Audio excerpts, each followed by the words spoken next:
Medicaid is always a hot topic, and I'm super excited to talk about this with you ladies. And stepping in with us today to help answer some of our questions is Linda Greer and Jean Harris, lawyers from PB Elder Law. Good morning, ladies. Good morning. All right, so let's start with this, because we're talking Medicaid, and maybe some younger people are saying, we don't need to talk about that. When it comes to planning, it is never too early or never too late, you say. Yes. Can we dive into that? That's absolutely true. So a lot of folks, I think, when they hear the term elder law or they hear about last wills and testaments, powers of attorney, all of those documents that we hear about all the time, they automatically think that it's something that you should do when you are elderly. And that is really just simply not the case. The Medicaid rules are structured really so that the earlier that you get behind some of the planning, as far as asset protection or the preservation of your different resources, the better off you are. That said, there's also never too late to plan. So some folks have heard about this concept of the 5-year look-back period, which is a period of time that Medicaid looks back upon your application to determine whether you have given any gifts in order to qualify for Medicaid. And if you have, then they'll penalize you in an amount of time that is commensurate with the amount of money that you have given away.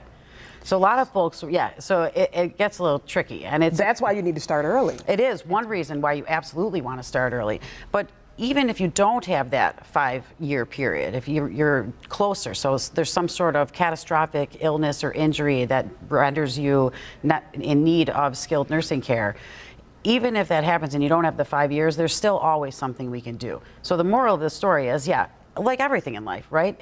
Better to be ahead of it than kind of following behind it. But even if you don't have that 5 years, there's still plenty that can be done to help to preserve your assets. Is there anything you want to add to that? So I think that there's never, you're never too young. There are basic documents everybody should have, regardless of age or financial circumstance. So a last will and testament, funeral instructions, a healthcare proxy, a power of attorney. Those documents are extremely important, regardless of how old we are. Can you speak to the person that says, but I'm too young for that, or I don't want to think about that. I feel morbid thinking about that. So a lot of people say, like, I feel like if I do that I'm acknowledging that I'm going to pass away. And that's really, I understand that feeling, that emotional feeling to that. However, the plan is really important so that you're making decisions for yourself. Because if you don't decide for yourself, New York state law decides for you, and it may not be what you'd want. So it's really important. Everybody who's over the age of 18 should have a healthcare proxy and a power of attorney. Maybe not a will, because they may not have assets, but if I have in fact, my own children, when they turned 18, I had them each do a healthcare proxy and a power of attorney, because if they were in a car accident or something catastrophic happened, we want to make sure that we can step in and make decisions for them. And you can't do that for another adult without a written document. Really quick, can we talk Medicaid liens? Medicaid liens are, so when a person does receive government assistance, and it's basically welfare, when you're talking about Medicaid, so they do place a lien against assets that you have when you pass away. So when you die, they're going to try to collect against your assets. Our goal is to make sure that assets are structured in such a way is that they're not in my name when I pass away, so there's nothing to collect against.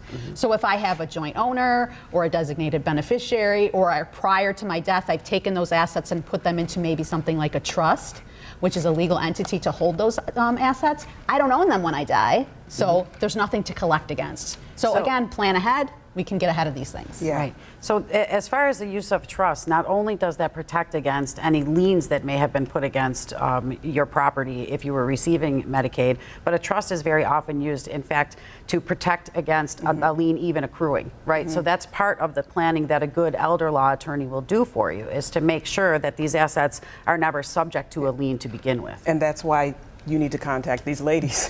Thank you, ladies, so much for this information. Lawyers Linda Greer and Jean Harris, thank you so much for joining us. Thank you. We have so much coming up next, but for more information on PB Elder Law, just go to the website on your screen, check out their website, and just give them a call. We'll be right back.